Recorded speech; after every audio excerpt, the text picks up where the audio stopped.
Olá pessoal, tudo bem? Realizando mais um vídeo sobre temas importantes para fim de concurso público do exame da OAB, hoje eu resolvi continuar na temática de direito penal, falando sobre um tema relacionado ainda à tentativa e o intercrimes, que foi objeto do nosso último vídeo postado no canal.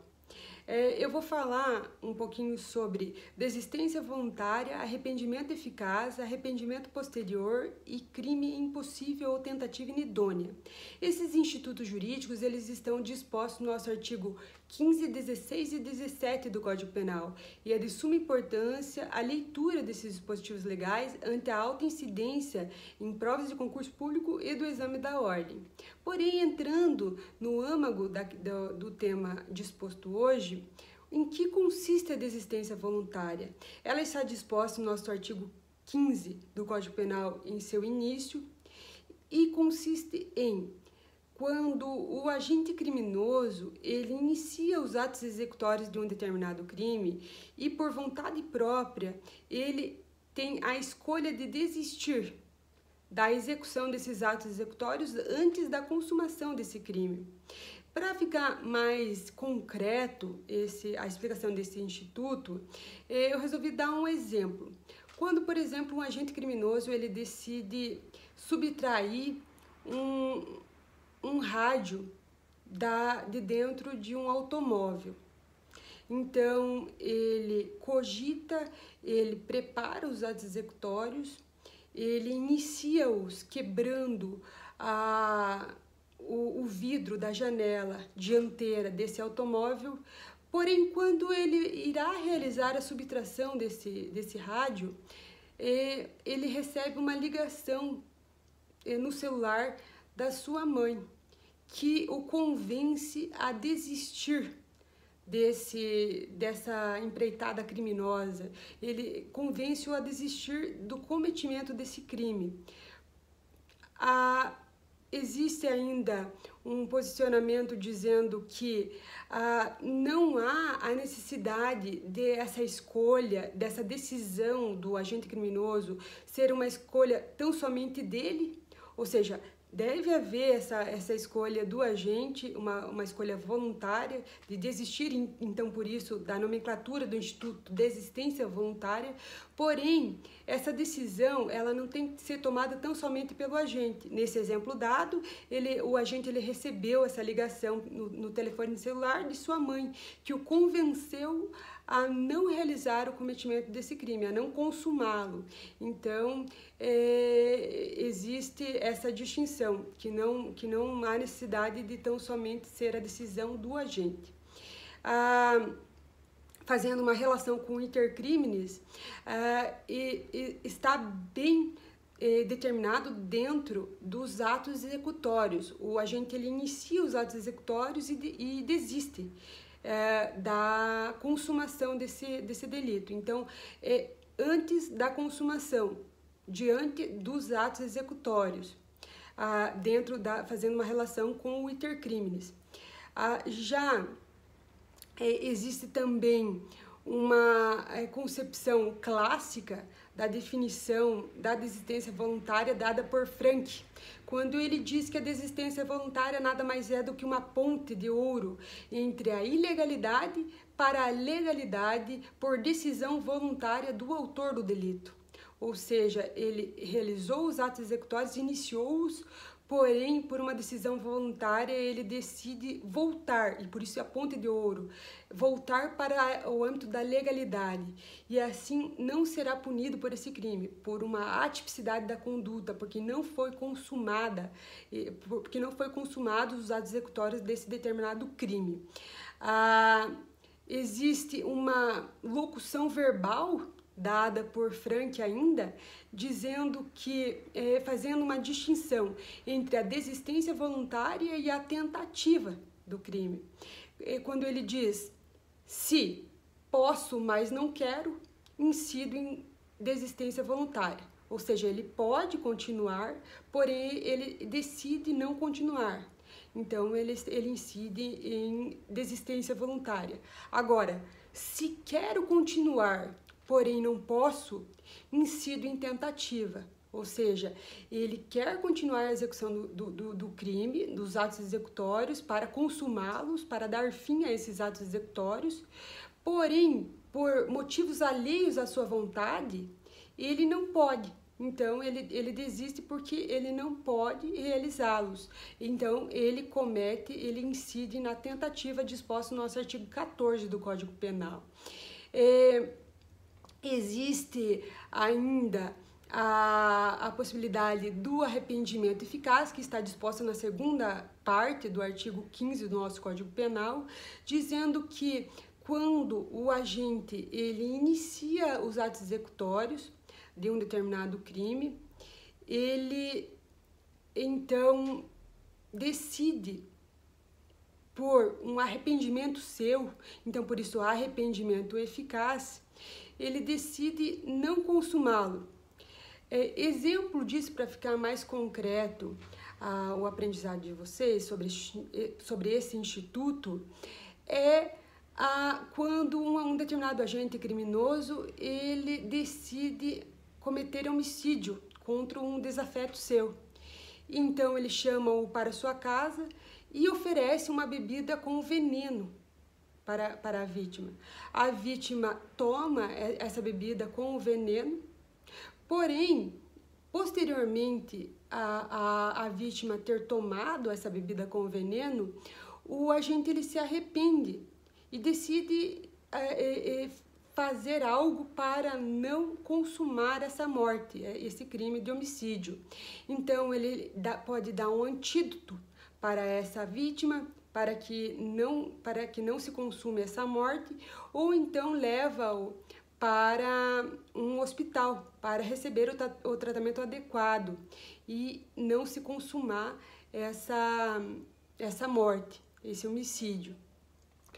Há que se ressaltar que o arrependimento eficaz é um instituto relacionado tão somente a crimes materiais que se determinam por um resultado da consumação. Então, crimes formais ou de mera conduta, em que o agente, ele tão somente com um ato, ele já consuma. Exemplo disso é a injúria verbal ou uma lesão à integridade moral de uma determinada vítima. São exemplos de crimes formais ou de mera conduta, que tão só com um ato já se consuma o crime realizado. Então, dentro dessa visão, nos crimes formais, que já se consumam com um só ato, não há como a pessoa se arrepender, o agente criminoso se arrepender e não deixar que o crime se consuma, se já se consumou. Não há como. Então, por isso que se relaciona o arrependimento eficaz tão somente com crimes materiais que então poderão ser determinados pelo arrependimento eficaz. Já o arrependimento posterior é quando o agente criminoso ele inicia os atos executórios de um determinado crime, o crime se consuma e anterior ao oferecimento da denúncia ou da queixa, o agente ele decide reparar o dano, ressarcir a vítima.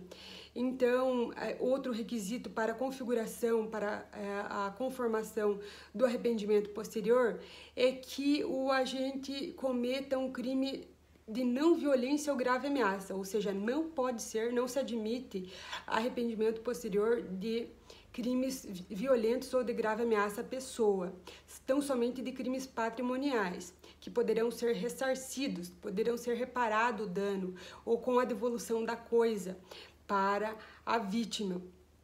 E deve ser anterior ao início da ação penal, ou seja, do recebimento da denúncia ou da queixa criminis. Qual é a natureza jurídica do arrependimento posterior? É uma causa de diminuição de pena. Por que há essa distinção entre a desistência voluntária e o arrependimento eficaz com o arrependimento posterior? Ora, porque, como nós já vimos anteriormente, na desistência voluntária e no arrependimento eficaz, o crime não se consuma por vontade própria do agente. Já e assim se determina uma atipicidade da conduta segundo a nossa doutrina majoritária. Já no arrependimento posterior, o crime já se consumou, já finalizou todos os atos executórios consumando-os. Mas mesmo assim, o agente criminoso ele se arrepende e decide reparar o dano causado à vítima. Mas esse arrependimento ele deve ocorrer antes do recebimento da denúncia ou da queixa, ou seja, antes do início da ação penal. Por isso que a doutrina ela coloca o arrependimento posterior como uma causa de diminuição de pena. Por quê? Porque o crime ele já se consumou e o agente ele se arrependeu antes do recebimento da denúncia ou da queixa. Qual é a determinação da diminuição da pena? É de 1 a 2 terços, assim como na tentativa. Então, há uma equiparação entre a tentativa e o arrependimento posterior, com uma diminuição da pena na segunda fase da dosimetria da pena, quando da sentença condenatória pelo magistrado. Existe ainda uma discussão doutrinária e jurisprudencial sobre a possibilidade ou não da reparação parcial dessa vítima, desse crime patrimonial. A doutrina minoritária, que é a doutrina esposada principalmente por membros do Ministério Público, diz que não há possibilidade da reparação parcial, deve ser uma reparação integral. Já a doutrina majoritária, que é a doutrina esposada pelo nosso Supremo Tribunal Federal, diz que a reparação ela deve ser parcial e essa parcialidade ela deve ser até 50%, entre 50% e 100%. Então, existe também uma escola de política criminal dizendo que se não há uma proibição, uma vedação legal de que possa haver essa parcialidade da reparação do dano pelo agente criminoso, então não se pode vedar. Se a lei não veda, então a doutrina e a jurisprudência não pode vedar. E também no sentido de que existe na lei, o próprio dispositivo legal já coloca que a redução será de 1 a 2 terços da pena. Então, se a reparação for integral, será 2 terços da pena que será reduzida. Se for parcial, se for de menor percentual a sua reparação do dano, então vai haver uma diminuição de pena menor, entre 1 e 2 terços. O máximo é 2 terços quando há integralidade da reparação do dano pelo agente criminoso. Com relação ainda ao arrependimento posterior, nós sabemos que o arrependimento posterior, então, é uma causa de redução de pena, de diminuição de pena, como nós já vislumbramos no artigo 16 do nosso Código Penal, no próprio dispositivo legal.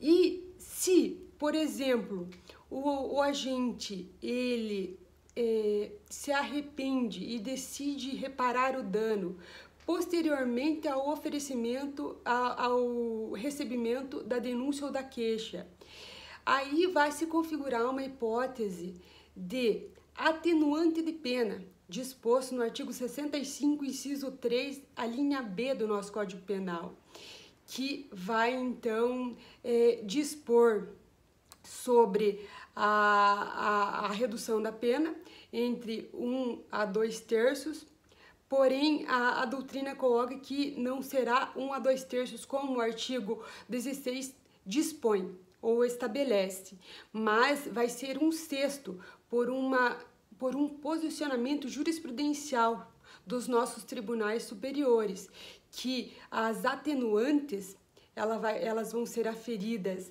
dentro da segunda fase da dosimetria da pena como uma atenuante, com uma diminuição da pena.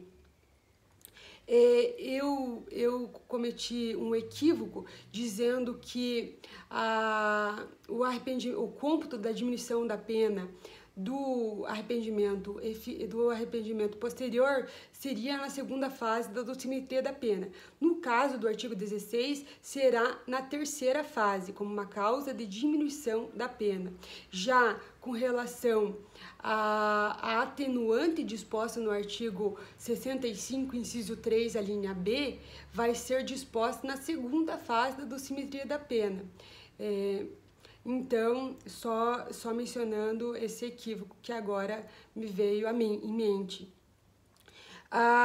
Por que no caso de um arrependimento posterior ao recebimento da denúncia, será configurado o atenuante disposto no artigo 65, inciso 13, a linha B? Porque não serão cumpridos os requisitos do artigo 16. Ora, se ele se arrependeu posteriormente ao recebimento da denúncia ou da queixa, se ele cometeu um crime com violência ou grave ameaça, que são requisitos essenciais dispostos no nosso artigo 16 para a configuração e conformação do arrependimento eficaz, se ele não se amolda a todos esses requisitos, não caracteriza todos esses requisitos, então será aferido a atenuante do artigo 65 como uma forma subsidiária de atenuar essa pena do agente que se arrependeu. Já com relação ao crime impossível ou à tentativa inidônea disposta no artigo 17 do Código Penal, em que consiste? O que seria tentativa impossível? É quando o agente criminoso ele decide realizar ou consumar um determinado crime e realiza todos os atos, ele cogita, ele prepara, ele realiza todos os atos executórios, porém, por uma impropriedade do objeto ou uma absoluta ineficácia do meio utilizado para a realização do crime, o crime não se consuma. Exemplo dado pela doutrina, para ficar mais concreto esse instituto jurídico, seria quando o agente criminoso ele decide matar a vítima com uma arma de brinquedo. Ora, a arma de brinquedo é um meio absolutamente ineficaz para a realização do homicídio. Ou ele decide cometer aborto em relação a uma pessoa que está gestante, dando uma aspirina para determinar o aborto, que é um meio absolutamente ineficaz para a realização do aborto. Já a absoluta impropriedade do objeto é quando, por exemplo, o agente ele decide matar uma pessoa que já está morta, ou decide então executar um aborto em uma mulher que não está grávida, não é uma gestante. Então, o objeto, a vítima, não poderá ser objeto desse determinado crime por absoluta impropriedade do objeto. Aqui ressaltar um detalhe importante, que a impropriedade e a ineficácia do meio, ele deve ser uma ineficácia e impropriedade absoluta. Se houver uma ínfima possibilidade, pela menor possibilidade de se consumar esse crime realizado, já poderá se punir esse criminoso.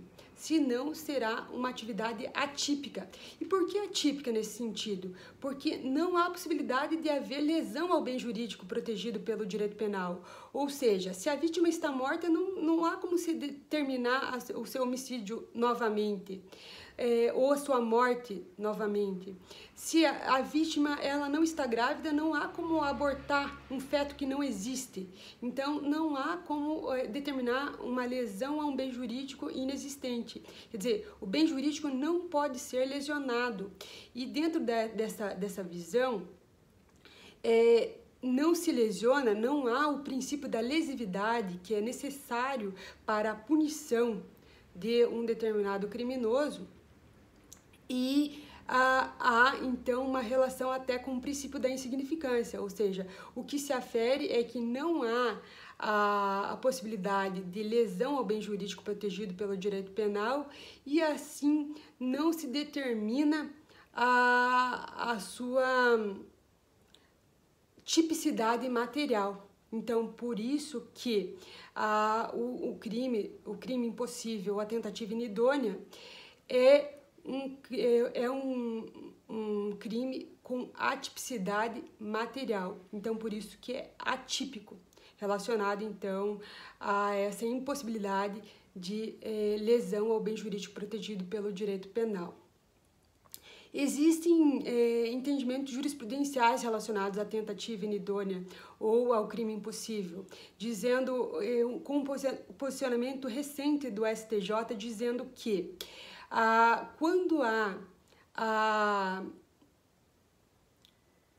câmaras de visualização em lojas, de monitoração eletrônica em lojas, em supermercado, há a possibilidade de configuração de furto ou roubo dentro do mercado ou da loja. Por quê? Porque há uma ínfima possibilidade, porque há a menor possibilidade de realização desse crime patrimonial. Então, não se determina crime impossível ou tentativa inidônea quando há câmaras de monitoração eletrônica dentro de lojas ou de supermercados. E isso já é um entendimento jurisprudencial do nosso STJ. Com relação ao flagrante preparado, que é o disposto na nossa súmula 145 do Supremo Tribunal Federal. Aí sim se determina uma hipótese de crime impossível, ou seja, a autoridade policial, nesse sentido, ele vai dispor de todo um plano para que o criminoso ache que está em uma hipótese de crime que vai ser consumado, porém não será consumado porque foi um flagrante que foi forjado, preparado pela autoridade policial. Então, assim se configura o crime impossível segundo a súmula 145 do nosso STF. E essas são as disposições mais essenciais relacionadas a esses institutos dispostos hoje, e eu espero que vocês tenham gostado, e até a próxima!